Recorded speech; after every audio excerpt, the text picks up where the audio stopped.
ಕಂದಾಯ ಇಲಾಖೆಯಿಂದ ಒಂದು ಆದೇಶ ಮಾಡಿದ್ದಾರೆ. ಮೂಲ ಜಮೀನಿನ ಮೂಲ ವಾರಸುದಾರರು ಯಾರಿದ್ದೀರಾ ದಯವಿಟ್ಟು ಮುಂದೆ ಬನ್ನಿ, ನಿಮಗೆ ನಾವು ಡಾಕ್ಯುಮೆಂಟ್ ರೆಡಿ ಮಾಡ್ಕೊಡ್ತೀವಿ ಅಂತ ಸರ್ಕಾರನೇ ಕರೀತಾ ಇದೆ. ಆದ್ರೆ ಆ ಜಮೀನಿನ ಮೂಲ ವಾರಸುದಾರರು ಇವತ್ತಿಗೂ ಇದಾರಾ ಅನ್ನೋದೇ ನನಗ್ ಡೌಟು. ಇವತ್ತಿನ ವಿಡಿಯೋಲಿ ಜಮೀನು ಲ್ಯಾಂಡ್ ಇದ್ರಲ್ಲಿ ವೆರೈಟಿಗಳಿದೆಯಾ? ಸ್ವಲ್ಪ ಜನ ಅನ್ಕೊಬಹುದು, ಅಯ್ಯೋ green land, yellow land, red land ಅಂತೆಲ್ಲ ಕೆಲವ್ರು ಗೊತ್ತಿರುತ್ತೆ. ಅದಲ್ಲ, ಲ್ಯಾಂಡ್ ಗಳಲ್ಲಿ ವೆರೈಟಿಗಳು ಯಾವ್ದಪ್ಪ ಅಂದಾಗ ಮಹಾರಾಜರಿಂದಾನು ಗ್ರ್ಯಾಂಡ್ ಮೂಲಕ ಜಮೀನ್ಗಳು ಬಂದಿರ್ತವೆ. ಅದಷ್ಟೇ ಅಲ್ಲ, ಸರ್ಕಾರನು ಜಮೀನ್ಗಳು ಗ್ರ್ಯಾಂಡ್ ಮೂಲಕ ಕೊಟ್ಟಿರುತ್ತೆ. ಕೆಲವರು ಕಾಸು ಕೊಟ್ಟು ಜಮೀನ ಖರೀದಿ ಮಾಡಿರ್ತಾರೆ. ಕೆಲವರು ಕುಟುಂಬದಿಂದ ವಿಭಾಗ ಆಗಿ ಅಥವಾ ಪಾರ್ಟಿಷನ್ ಆಗಿ ಜಮೀನ್ಗಳು ಬಂದಿರ್ತವೆ.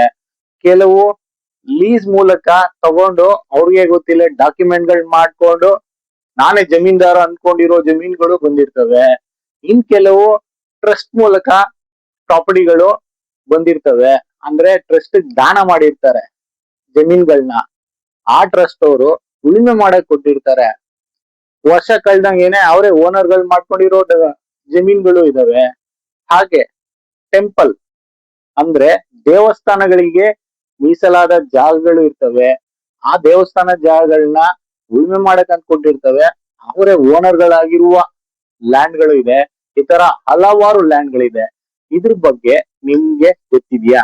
ನೀವು ಒಂದ್ ಸೈಟ್ ತಗೊಬೇಕು, ಒಂದ್ ಕುಂಟೆ ಲೆಕ್ಕದಲ್ಲಿ ಜಮೀನ್ ತಗೊಬೇಕು, ಅಥವಾ ಒಂದು ಅಪಾರ್ಟ್ಮೆಂಟ್ ಅಲ್ಲಿ ಒಂದು ಫ್ಲಾಟ್ ತಗೊಬೇಕು ಅಂದಾಗ ತುಂಬಾ ಜನ ಒಂದು 40 ವರ್ಷದ್ದು, 50 ವರ್ಷದ್ದು, 60 ವರ್ಷದ್ದು ಡಾಕ್ಯುಮೆಂಟ್ ಹಾಕಿದ್ರೆ ಸಾಕಲ್ಲ ಅನ್ಕೊಂಡು, ಯಾಕಪ್ಪ ಅಂದಾಗ ನೀವು ಆಲ್ರೆಡಿ ಎಂಪ್ಲಾಯ್ ಆಗಿರ್ತೀರಾ, ನಿಮ್ಗೆ ಸಿಬಿಲ್ ಇರುತ್ತೆ, ಎಲ್ಲ ಇರುತ್ತೆ, ಲೋನ್ ಸ್ಯಾಂಕ್ಷನ್ ಆಗ್ಬಿಡುತ್ತೆ.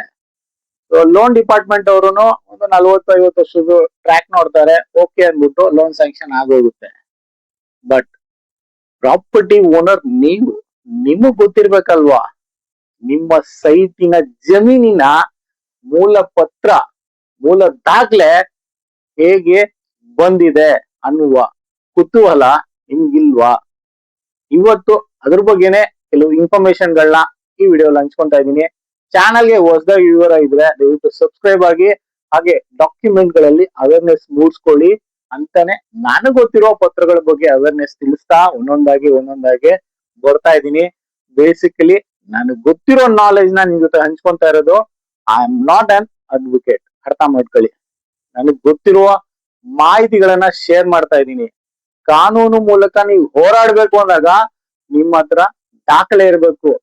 ಕಾನೂನಿನಲ್ಲಿ ಹೋರಾಟಕ್ಕೆ ಯಾರು ಅಪಾಯಿಂಟ್ ಆಗಿರ್ತಾರಲ್ಲ ಅವ್ರಿಗೂ ಈ ದಾಖಲೆಗಳಿದ್ರೇನೆ ಫೈಟ್ ಮಾಡಕ್ ಆಗೋದು ಅಲ್ವರ.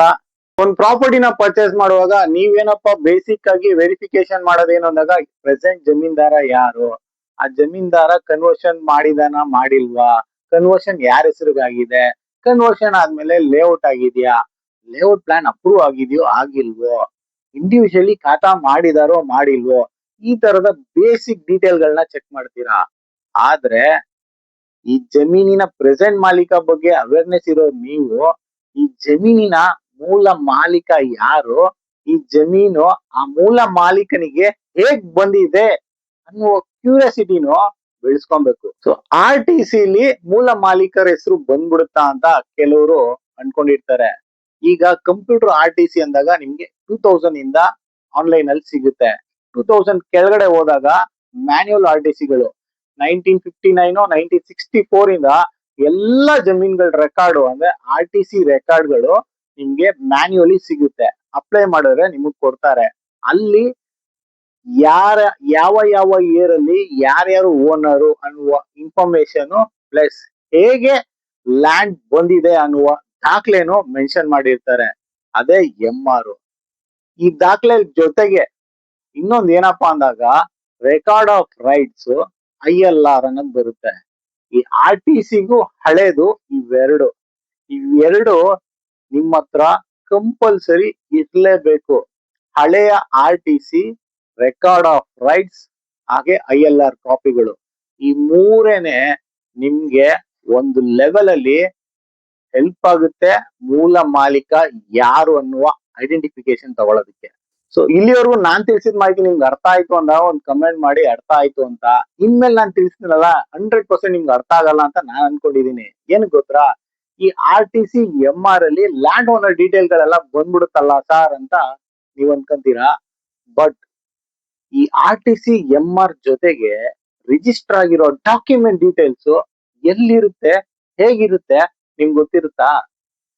RTC/MR ಅಲ್ಲಿ ಓನರ್ ಹೆಸರು ಬಂದ್ಬಿಟ್ಟಿದೆ, ಅವ್ರೇ ಅಲ್ವಾ ಓನರ್ ಅಂತ. ಬಟ್ ಓನರ್ ಆಗ್ಬೇಕು ಅಂದಾಗ RTC/MR ಅಲ್ಲಿ ಅವ್ರ ಹೆಸರು ಬೀಳ್ಬೇಕು ಅಂದಾಗ ಯಾವ್ದಾವ್ದೋ ಒಂದು ರಿಜಿಸ್ಟರ್ಡ್ ಡಾಕ್ಯುಮೆಂಟ್ ಇರ್ಲೇಬೇಕಲ್ವಾ.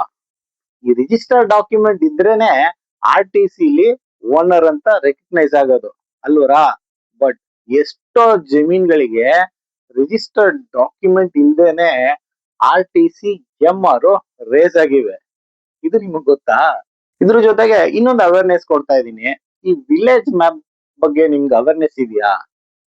ನೀವು ವಿಲೇಜ್ ಮ್ಯಾಪ್ ನ ಡೌನ್ಲೋಡ್ ಮಾಡಿ ನಿಮ್ಮ ಸರ್ವೆ ನಂಬರ್ ಅಲ್ಲಿ ವಿಲೇಜ್ ಮ್ಯಾಪ್ ಅಲ್ಲಿ ಏನಿದೆ ಅಂತ ಮೆನ್ಷನ್ ಮಾಡಿದಾರಂತ ಚೆಕ್ ಮಾಡಿದೀರಾ? ಎಷ್ಟೋ ಜನ ಚೆಕ್ ಮಾಡೋದೇ ಇಲ್ಲ. ಅದ್ರ ಬಗ್ಗೆನು ಕೆಲವು ಮಾಹಿತಿಗಳನ್ನ ತಿಳ್ಕೊಳ್ಳಿ. ಯಾಕಪ್ಪ ಅಂದಾಗ ಇದೆಲ್ಲ ಬರುವಾಗ ವಿಲೇಜ್ ಮ್ಯಾಪುನು ಮಸ್ಟ್ ಅಂಡ್ ಶುಡ್. ಉದಾಹರಣೆಗೆ ನಿಮ್ ವಿಲೇಜ್ ಮ್ಯಾಪ್ ಅಲ್ಲಿ ಸರ್ವೆ ನಂಬರ್ ಜಾಗ ಬಂದು ಕೆರೆ ಜಾಗ ಅಂತ ಮೆನ್ಷನ್ ಆಗಿತ್ತು ಅಂತ ಇಟ್ಕೊಳ್ಳಿ. ಪ್ರೆಸೆಂಟ್ಲಿ ಕೆರೆ ಇರಲ್ಲ, ಆದ್ರೆ ವಿಲೇಜ್ ಮ್ಯಾಪ್ ಅಲ್ಲಿ ಕೆರೆ ಇದೆ ಅಂತ ಮೆನ್ಷನ್ ಮಾಡಿರ್ತಾರೆ. ಅವಾಗ ನೀವೇನ್ ಮಾಡ್ತೀರಾ? ನಿಮ್ಗೆ ಗೊತ್ತೇ ಇರಲ್ಲ. ಆಮೇಲೆ ಹೇಳ್ತೀರಾ ಅಯ್ಯೋ ಅಮ್ಮಮ್ಮ ಅಂದಾಗ ಯಾರು ಬರಲ್ಲ. ಅದಕ್ಕಂತಾನೆ ಈಗಲಾನ ನೀವೆಲ್ಲಾ ಪ್ರಾಪರ್ಟಿಗಳನ್ನ ತಗೊಂಡು ಇಟ್ಕೊಂಡಿದ್ದೀರಲ್ಲ, ಲೋನ್ ಟ್ರ್ಯಾಕ್ ಅಲ್ಲಿ ಇದೆಯೋ ಇಲ್ವೋ ಸೆಕೆಂಡರಿ. ಬಟ್ ಮದರ್ ಡೀಡ್ ಬಗ್ಗೆ ಅವೇರ್ನೆಸ್ ತಗೊಳ್ಳಿ ಅಂತ ಒಂದು ಮಾಹಿತಿ ತಿಳ್ಸಕಂತಾನೆ ಈ ವಿಡಿಯೋ ಮಾಡಿರೋದು. ತುಂಬಾ ಜನ ಕೇಳೋದೇನ್ ಗೊತ್ತಾ, ಬರೀ ಹೇಳ್ತಾನೆ ಇರ್ತೀರಾ, ಯಾವ್ದು ದಾಖಲಾತಿನ ಪ್ರೊಡ್ಯೂಸ್ ಮಾಡಲ್ಲ ಅಂತ. ಸರಿ, ನಾನು ಡಾಕ್ಯುಮೆಂಟ್ ನ ಪ್ರೊಡ್ಯೂಸ್ ಮಾಡ್ಬಿಟ್ಟು ಹೈಲೈಟ್ ಮಾಡಿ ತೋರಿಸ್ತೀನಿ. ಈ ತರ ಸಮಸ್ಯೆ ಆಗಿದೆ, ಈ ಸರ್ವೆ ನಂಬರ್ ಅಲ್ಲಿ ಈ ಜಾಗದಲ್ಲಿ ಈ ತರ ಡಾಕ್ಯುಮೆಂಟ್ ಇಲ್ಲ ಅಂದಾಗ ಆ ಪ್ರಾಪರ್ಟಿ, ಆ ಜಮೀನು ಏನಾಗಲ್ಲ. ಯೋಚನೆ ಮಾಡಿದೀರಾ? ಇರ್ಲಿ, ನಿಮ್ಗಂತಾನೆ ಒಂದು ರಿಸ್ಕ್ ತಗೊಂಡು ಒಂದು ವಿಡಿಯೋ ಮಾಡ್ತೀನಿ, ಹಾಗೆ ಎಕ್ಸ್ಪ್ಲೈನ್ ಮಾಡ್ತೀನಿ. ಆ ಜಮೀನಿನ ಆ ಸೈಟಿನ ಕಥೆಗಳ ಬಗ್ಗೆ ವಿತ್ ಡಾಕ್ಯುಮೆಂಟ್ ತೋರಿಸಿದಾಗ ಏನ್ ಸಮಸ್ಯೆ ಬರುತ್ತೆ ಅಂದಾಗ ನಿಮ್ಗೂ ರಿಯಾಲಿಟಿ ಗೊತ್ತಾಗುತ್ತೆ. ನಾನು ಸ್ವಲ್ಪ ರಿಸ್ಕ್ ತಗೊಬೇಕಾಗುತ್ತೆ. ಸೊ ಅಲ್ಲಿವರೆಗೂ ಇದೇ ತರ ಸಪೋರ್ಟ್ ಮಾಡ್ತಾ ಇರಿ, ಸಬ್ಸ್ಕ್ರೈಬ್ ಆಗಿ, ಹಾಗೆ ಚಾನೆಲ್ಗೆ ಮೆಂಬರ್ ಆಗಿ. ನಿಮ್ ಸಪೋರ್ಟ್ ತುಂಬಾ ಅವಶ್ಯಕತೆ ಅಂತ ಹೇಳ್ತಾ ಇವತ್ತಿನ ಈ ವಿಡಿಯೋನ ಮುಗಿಸ್ತಾ ಇದ್ದೀನಿ. ಕೆಲವೇ ದಿನಗಳಲ್ಲಿ ಅವೇರ್ನೆಸ್ ಕೊಡ್ತೀನಿ ವಿತ್ ಡಾಕ್ಯುಮೆಂಟ್. ಬಟ್ ಸಪೋರ್ಟಿಗೆ ಯಾರಿರ್ತಾರೆ ನೋಡೋಣ.